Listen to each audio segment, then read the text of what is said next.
all'interno di una chiesa. Poi andavo a vederlo. Then he got involved with tournaments at school, and he excelled there. So, it became pretty apparent that he had this gift.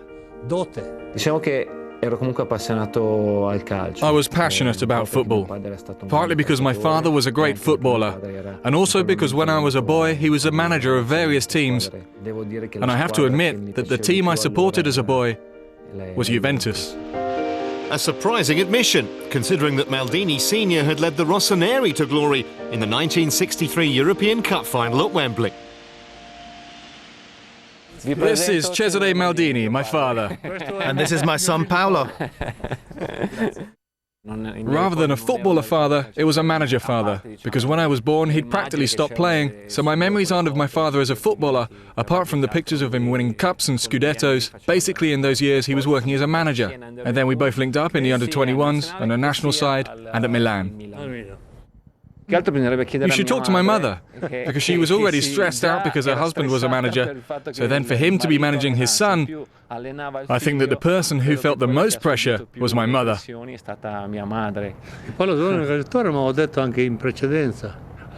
young Paolo was a footballer. You could see it a mile away, that he had these fantastic qualities. Physically exceptional, as you can still see.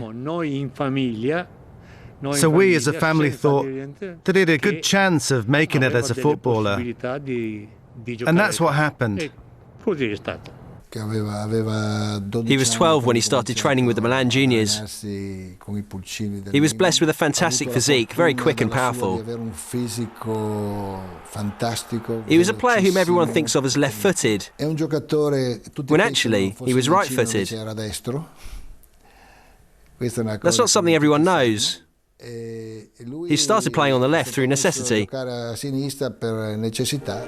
And he started for Milan in 1985 under Swedish coach Nils Lidholm, who gave him his debut at just 16.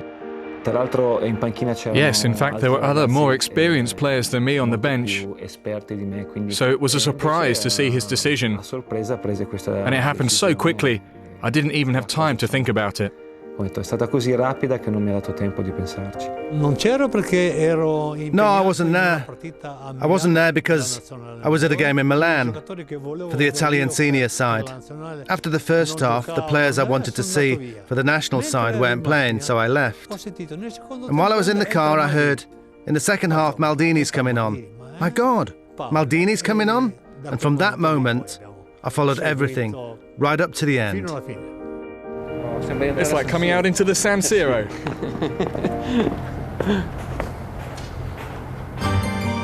And that was the start of a career at the stadium that would span a quarter of a century. As Paolo Maldini established himself as a Rossoneri regular, he became a crucial component of one of the greatest defences European football has ever seen.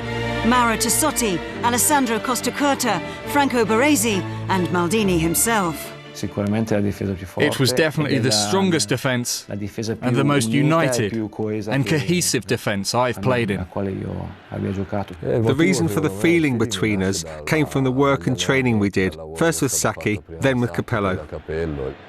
It was the defence that every manager dreams of. These four players knew how to read the game at any point, and they never, ever got into any difficulty.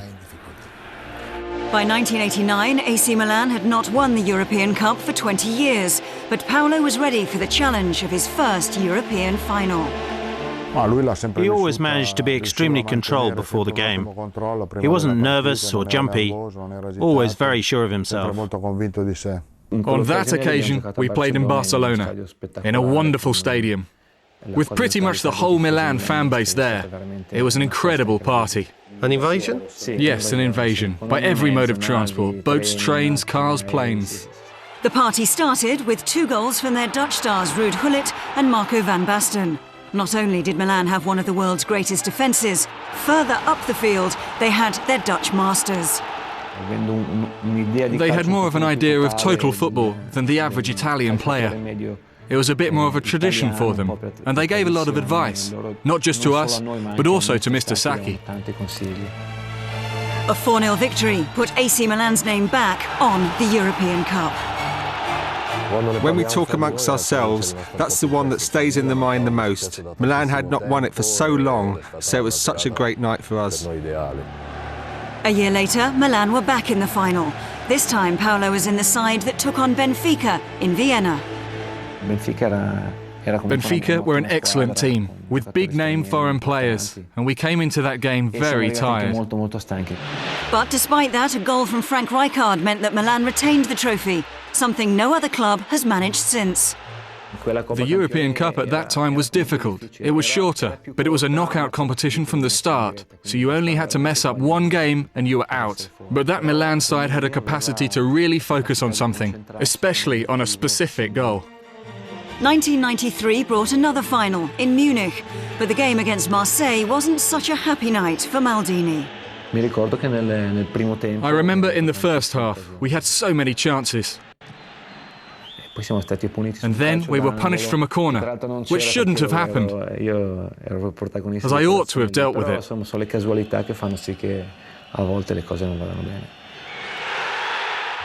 It wasn't nice. It wasn't nice, especially because we didn't feel inferior to Marseille. Capello's Milan was a very strong team, maybe even stronger than Sacchi's in terms of players. The next year there was another chance for Capello's Milan, but the Rossoneri were famously written off by Johan Cruyff, the Barcelona coach.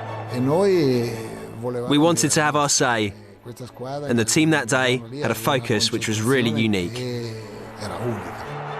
It turned out to be a vintage Milanese performance.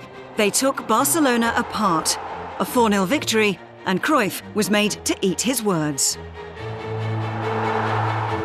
We came into the match with a lot of doubts, but once the game started, I think we played the best final of any I've taken part in, definitely. I think that game against Barcelona was spectacular. In my opinion, the game we played in Athens was the ultimate final.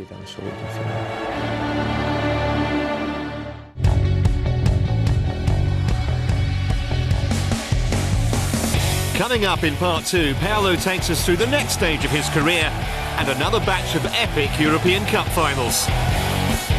Plus, after 25 years in football, we'll find out how his spending